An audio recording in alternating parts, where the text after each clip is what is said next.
guys, welcome back to my channel. If you're new around here, I'm Taylor, and today I'm super excited because I'm going to run through all of the books that I read in 2023, and then I'm going to finish off with listing my TBR for 2024. I cannot believe the end of the year is already here, and I know everybody always says that, but I do feel like this year went by really fast. When I look at some of these books that I read in January, February, March, I'm like, oh my gosh, that feels like yesterday, and here we are at the end of December. I will also share, I'm still reading a book right now, so I will also share that book, and my hope and goal is to finish that by the 31st. It is already Christmas Eve, so my hope is to get that done by then. But anywho, without further ado, let's just jump right in. So I set a goal, a little history. I set a goal in 2023 on my Goodreads to read 12 books. So that was one book a month, really low pressure, no pressure. Like, I just want it to be a hobby that I enjoy and not something that I feel a lot of pressure to do. With that being said, I am super excited to say that I actually beat that goal, met that goal and beat that goal. And I have read 18 books this year. Of course, pending that I do finish that last book that I'm working on right now. So 17 down, one more to go, but I never would have thought that I would have read that many books. Prior to 2023, I was reading. I always kind of have a book on my nightstand that I like to read before bed, and I did find that reading some sort of fantasy helped me to fall asleep and not have kind of any intrusive thoughts at night, or kind of being, I personally am the kind of person that will kind of run my day through my head when it's time to go to bed, and I'm like, okay, can we do that tomorrow, please? So I found that reading something very lighthearted helped me to fall into sleep and stay asleep. So I had started with the Harry Potter series a few years back, and I really took my time working through those, and I loved that. Prior to that, I really actually liked to read like a thing I used to always say was like, I like to read books that I feel like I can really take something away, like I've learned something. And when I was younger, one of my favorite authors, which was Mitch Albom, and one of my favorite books was The 5 People You Meet in Heaven. I thought that book was so well done. I love that author.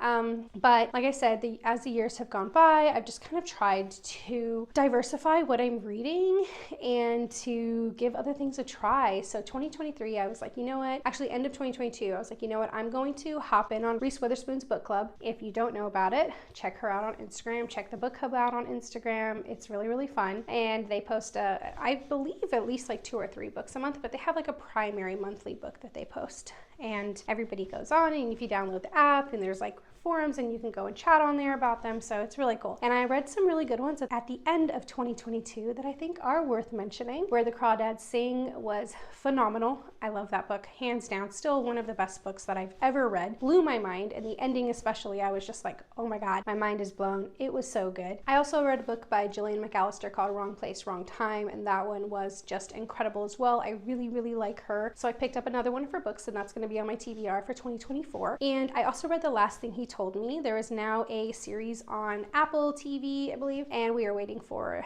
season 2. It stars Jennifer Garner, and I absolutely love her. She is such a good actress, and it's very good. And I hear that Laura Dave is working on a sequel to the book, so that's going to be awesome. And I finished 2022 off with It Ends With Us by Colleen Hoover.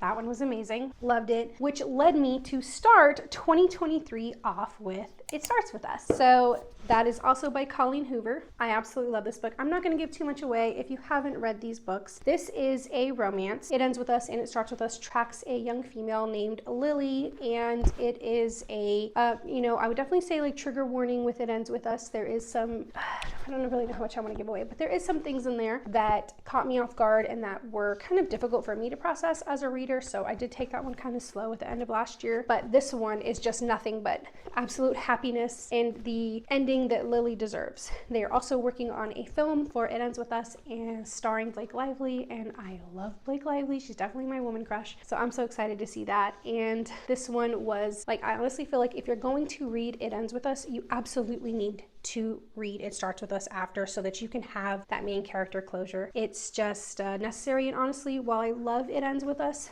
this one I liked more just because my heart was so happy reading it, and I just felt like I and Lily could finally breathe, and it was just such a good way to wrap it up. So thank you, Colleen Hoover, for giving us Lily's closure that she needed. So that is all I will say about that. I'm not going to give too much away about the books. I may read a little bit about the synopsis in the back. I may give you a little bit of my ratings or reviews, but I'm not going to give you too much. As far as it starts with us, definitely 4 out of 5. And let me preface that I am not like first of all, I'm not a book critic. I am not going to give harsh reviews though. That's kind of not in my character either. I honestly think that if you write a book, that's incredible. That's art. That's your art that you're putting out there, and I don't really like to trash other people's art. I feel pretty strongly about that. So I'm not going to give anybody terrible reviews, so take with that what you will. If you're coming over here for an intense book critic and intense reviews, you're just not going to get them from me. So 4 out of 5 here. I just hit myself in the face. So 4 out of 5 here for this one. And after that, I moved on to start Sarah J. Maas's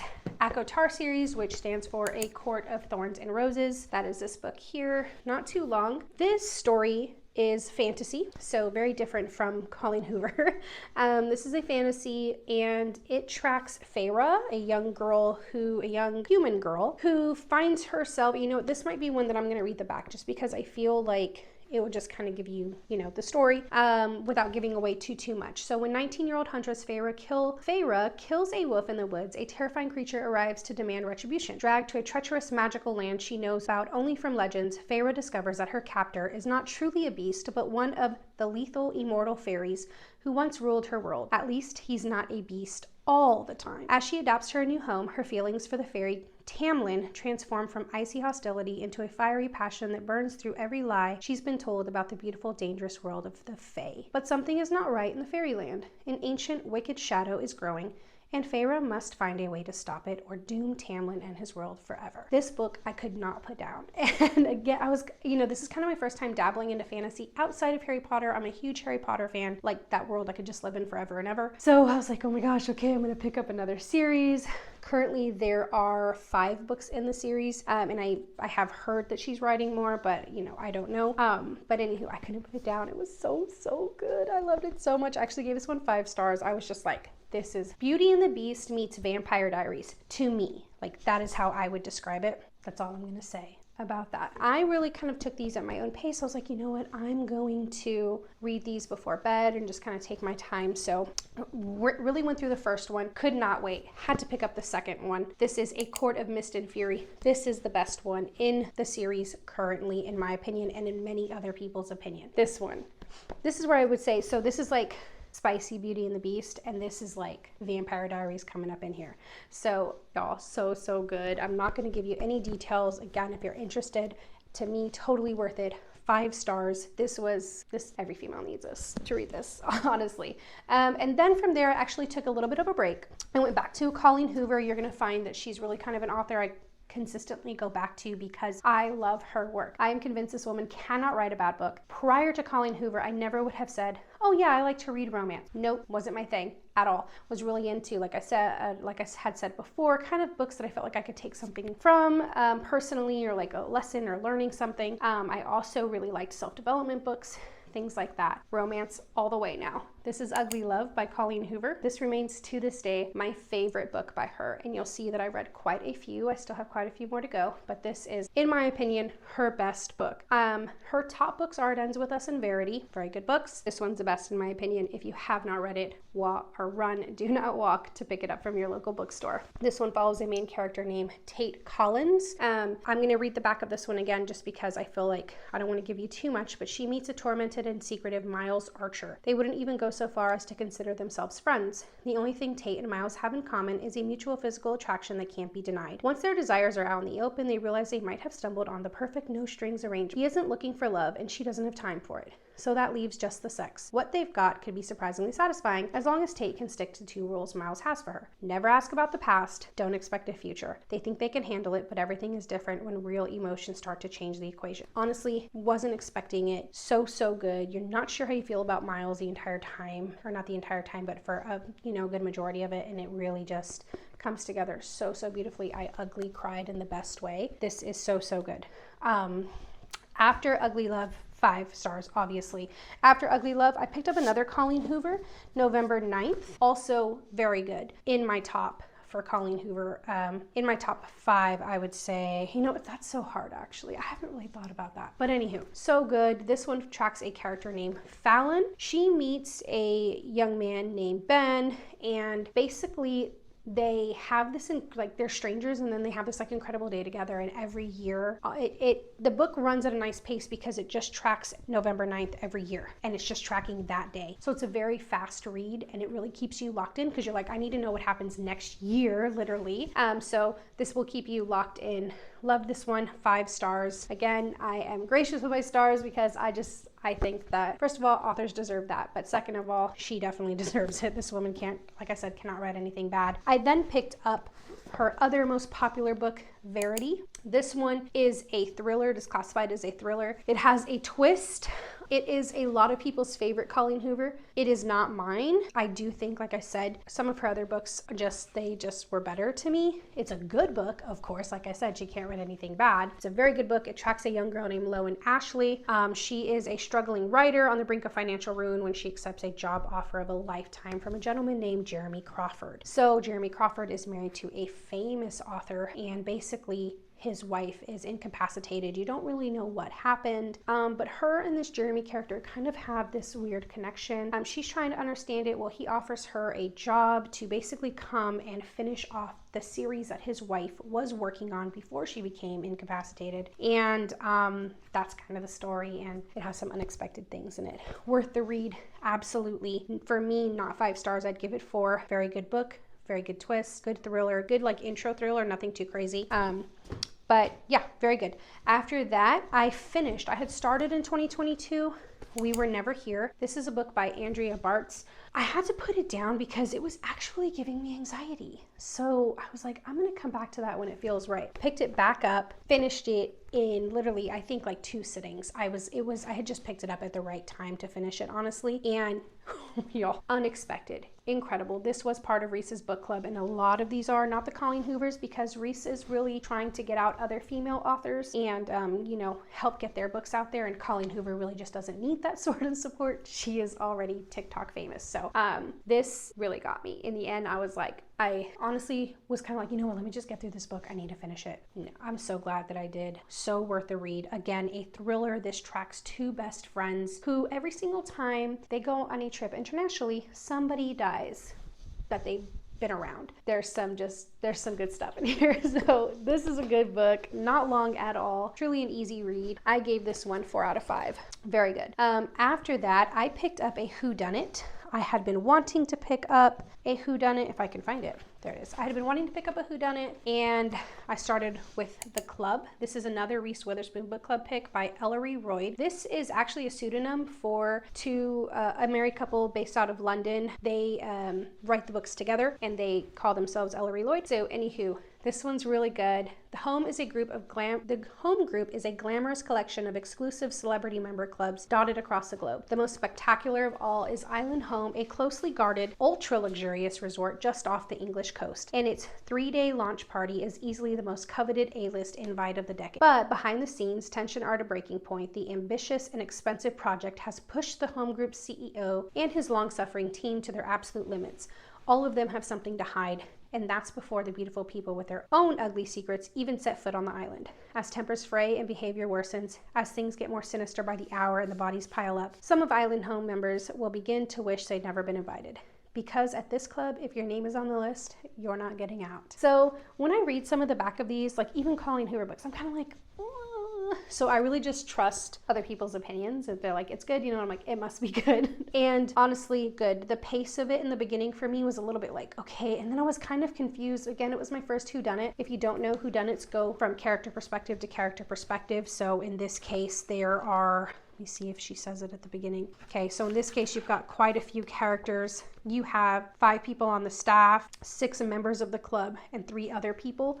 So you get quite a few perspectives, and I was a little bit lost, but it really wrapped together well in the end, and I think it's worth a read if you want to read a whodunit, if you're into thrillers. I don't maybe think that I would start with this one if for whodunits, but it was worth it. I did give this a 4 out of 5. I quickly moved on to another whodunit that I would start with, which was The Guest List by Lucy Foley. This also is a Reese Witherspoon book club pick, and I love. I actually ended up reading another whodunit of hers, which I will talk about after this.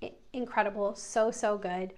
This is one of those books that you're reading and you're actually like, you have reactions big like in real life. So I'm like, what? Oh my gosh, what? No way, you know, that's this book. So if you're wanting to really just be mind blown, have some fun reading a book, it's an easy read. It's not long at all. Definitely good. This one tracks a bride, a +1, a best man, a wedding planner, and a bridesmaid.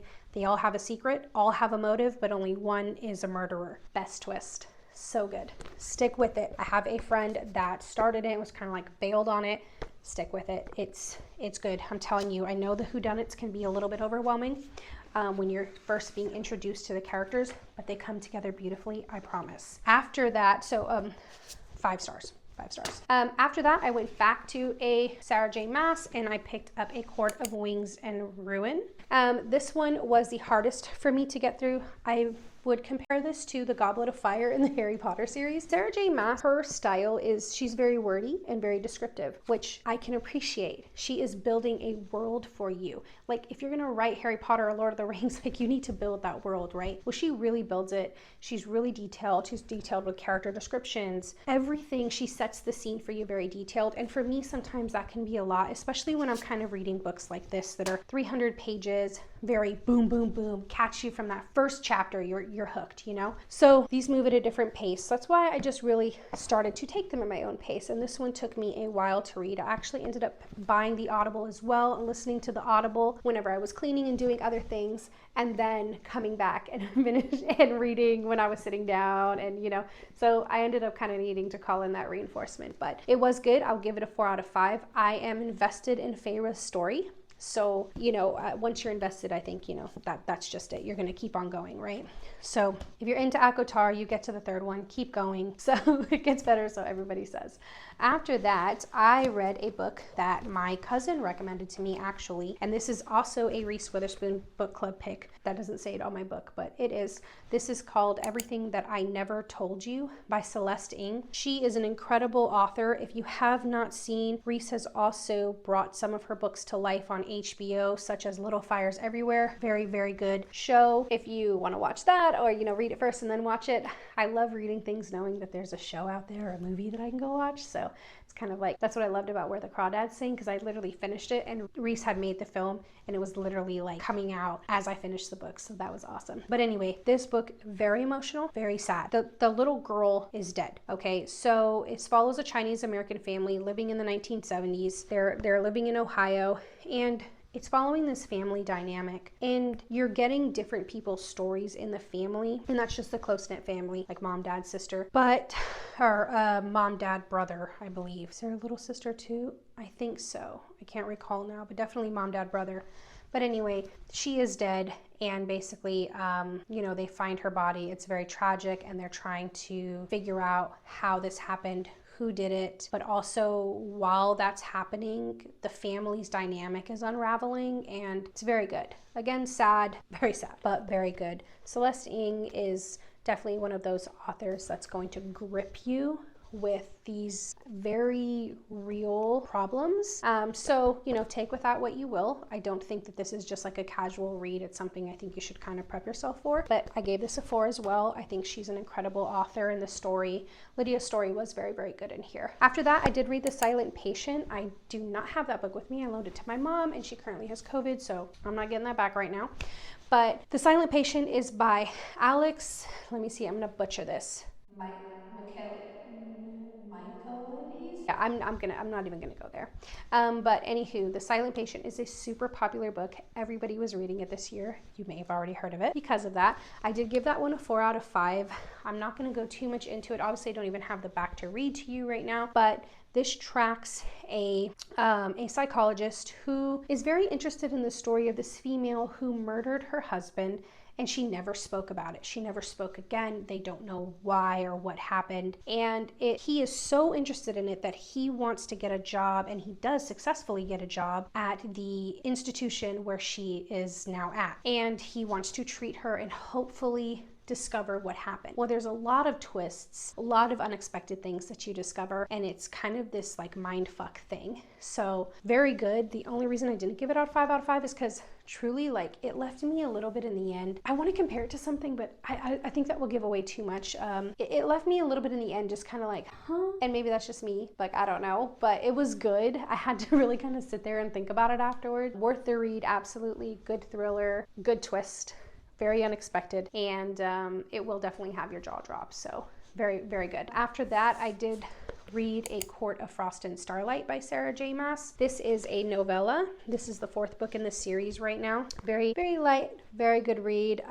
Again, just invested in Feyre's story, so continuing with those. Gave that one a 4 out of 5. After that, I kind of got in a reading slump, and my husband's like, it's time to pick up a Colleen Hoover. I was like, you are right, friend. On to confess. I'm telling you, I devour her books. Like, I'm walking around the house like, you know, they're so good. Love this story. All of her characters, you love her characters. You're so invested emotionally. I literally cry at the end of like every book except Verity. I was just like, what the fuck? But very good. 5 out of 5, 100%. This tracks Auburn Reed. This starts, and I'm just going to kind of read the back. This starts out with her kind of having lost everything important to her. In her fight to rebuild her shattered life, she has her goals in sight, but there's no room for mistakes. So she walks into a Dallas art studio. She ends up getting a job that's kind of on the spot. They do have a film, by the way, a film adaptation of this, which I think they could have done better. They changed some unnecessary things. It's kind of one of those Lifetime-y films before she was big, I think, because now they're not going to adapt her films into being this like sort of Lifetime-y thing. At this point, she's too big, I think. So anywho, they did well, but I do think that they unnecessarily changed things. Anywho, back to, so she gets this kind of unexpected on-the-spot job from a guy named Owen Gentry. He owns an art studio. For once, she takes a chance and puts her heart in control, only to discover that Owen is keeping a major secret from coming out. The magnitude of his past threatens to destroy everything Auburn loves most, and the only way to get her life back on track is to cut Owen out of it. To save their relationship, all Owen needs to do is confess. But in this case, the confession can be much more destructive than the actual sin. In her magnificent and exceptional style, Colleen Hoover delivers once again a deeply moving story about how true love and family are ties that can never be broken. Again, if you just want to feel good, you want to track a guy and a girl that have this tension, this story, this, you don't know what's going on. The pace is so quick, it reads really easy and well. I definitely recommend it. So 5 stars again. This woman, she's so good. For a second time, I read Harry Potter and the Cursed Child. I think I literally just sat down and read it in one sitting. I think it's such a good story. I actually have it signed by some of the cast on Broadway, on their Broadway show from 2020, spring 2020 in San Francisco. So anywho, very good. To me, I know people are, I don't know, some people are like, they don't like the Cursed Child. This book blew my mind the first time I read it, like, and even the second time. I told my husband, like, you need to read this. Like, even if you don't read the Harry Potter films or books because you've seen the films, read this. So good. This had me literally like, huh? What? Oh my God. They're bringing back characters you don't expect. There's twists, there's turns. Like, this is so worth it. Very good. After that, I did go back to Colleen again, read Reminders of Him. This one's good. This one's good. This is a young mother fighting to earn a place in her child's life. So she gets out of prison. She was accused of killing her, or not killing, but she was accused of, or maybe manslaughter, to be honest. I don't know. But she was, I think it's manslaughter. She was accused and went to prison for the death of her boyfriend when she was very young. They got in a car accident and she fled the scene. So she was accused because apparently he laid there alive and she could have, you know, gotten aid for him, but didn't. So anywho, she gets out. She had a daughter while in prison. That was his. She was pregnant during the accident, and she just wants to be part of her daughter's life. Her daughter is with her deceased ex-boyfriend's parents. They are raising her, so she really just wants a spot in that, in her daughter's life. So anyway, it tracks her fight for that, and it is so good. It gives you such a satisfying ending. I absolutely love this. So looking at my stack here, like, I can't even believe that I've read all these books. It's actually crazy, and I don't, like, oh my gosh, I still got a couple more here. So, The Paris Apartment. Like I said, I picked up another Lucy Foley. I can't get enough of her. She's so good. This tracks a socialite, a nice guy, an alcoholic, a girl on the verge, and a concierge. Everyone's a neighbor, everyone's a suspect, and everyone knows something they're not telling you. This is good. Again, twists, turns, really great way to start whodunits. I started an Agatha Christie this year and could not even get through it because I was just like, I'm overwhelmed. I'm overwhelmed. So great way to start some whodunits. Okay, I had to go run and grab the one that I'm reading right now, which is how I'm finishing off the year, Archer's Voice. I actually took a screenshot of this a while back. Somebody shared about it, I think, and I totally forgot about it. But I was in the bookstore the other day and this girl was telling her friends, oh my God, this book's so good, like best love story I've ever read. You have to read it. And of course, I'm totally listening. So I look over and I'm like, what book are you talking about? And she's like, this one, seriously, best love story I've ever read. So good. And I was like, say less, bought it right there on the spot. This is one of the top 100 romance novels of all time on Goodreads. Archer's Voice by Mia Sheridan. This one has an exclusive extended epilogue. I'm excited. This says in the back, I wanted to lose myself in the small town of Pelion, Maine, to forget everything I had left behind. The sound of rain, the blood, the coldness of a gun against my skin. For 6 months, each breath has been a reminder that I survived and my dad didn't. I'm almost safe again, but the moment I meet Archer Hale, my entire world tilts on its axis and it never rights itself again. Until I trespass into his strange, silent, and isolated world, Archer communicates with no one. Yet, in his whiskey-colored eyes, something intangible happens between us. There's so much more to him than just his beauty, his presence, or the way his hands communicate with me, on me. But this town is mired in secrets and betrayals, and Archer is the most explosive center of it all. So much passion and so much hurt, but it's in Archer's silence that we might find just what we need to heal and to live. A gorgeous tale of survival and the healing power of love. I'm excited. I'm gonna devour this in the next week. It's happening. So I'm gonna share my little stack here with you. This video is actually taking longer than I thought it would, but hey, chatting books, so it is what it is. All right, I'm just gonna kind of run through my TBR for 2024. I'm not gonna give too much deets because it's already a very long video. 2024, I wanna hit up some classics. I'm collecting this style from Barnes & Noble. They're beautiful. Peter Pan, Wuthering Heights, and Persuasion. Well, Peter Pan's just so beautiful and it's short. I was like, I need to read this just to say I've read it. I did take a child lit course in high school, and I'll never forget that course. I had so much fun reading like Alice in Wonderland, Through the Looking Glass, Grimm's Fairy Tales, so many more. I want to read Peter Pan. And then I'm a period piece gal, like through and through. If I'm having a bad day, I'm putting on a period piece. So I know these stories, obviously you know them well, but I want to read them, Wuthering Heights and Persuasion. Persuasion's by Jane Austen and Wuthering Heights is by Emily Bronte. Quickly, Persuasion tracks a girl who gave up the love of her life because she was given advice that he is too poor and it wouldn't be a good match for her. And she ends up regretting it. And 6 years later, she's single and miserable. And it's kind of got this comedy in it, but it's written well. I've seen film adaptations of it. She is still in love with him, and it's a very good story. Very good story. Wuthering Heights is I would say a psycho thriller love story. That book was way ahead of its time. Emily Bronte is phenomenal. I don't know where her mind was when she wrote this story, but this tracks two people who have been in each other's lives since they were very young, and it's very difficult to describe to you, so I won't go into too much detail, but basically a whole lot of stuff happens and they really unravel a lot of darkness in their lives and darkness in that story, and that's all I'm going to say about it. Tom Hardy and his actual now wife met filming that. They're still together now. Anyways, he did an incredible job on that. You can actually see all parts on YouTube still. I don't know how they haven't caught that, but you can go on YouTube and watch it, and it's so, so good. Anywho, I started Agatha Christie's and Then There Were None. Like I said, I got a little overwhelmed, so I'm hoping to circle back around to it. I'm going to start with some of the books that I've started because hey, when you're on a reading journey and you start reading a lot, you're gonna start books and not necessarily finish them, and you know you're gonna wanna come back to them. One of those for me was The Marriage Portrait. This is also a Reese Witherspoon pick. This is by Maggie O'Farrell. This is apparently incredible. I've read about 25 pages. Like I said, I kind of went through a slump, so I know that it's going to be incredible when I come back to it, and I truly believe that books come to you when they're supposed to, so I will come back to this. This tracks a young woman in Florence in the 1550s. This is also from she is dead, and it's, I believe, from her perspective, so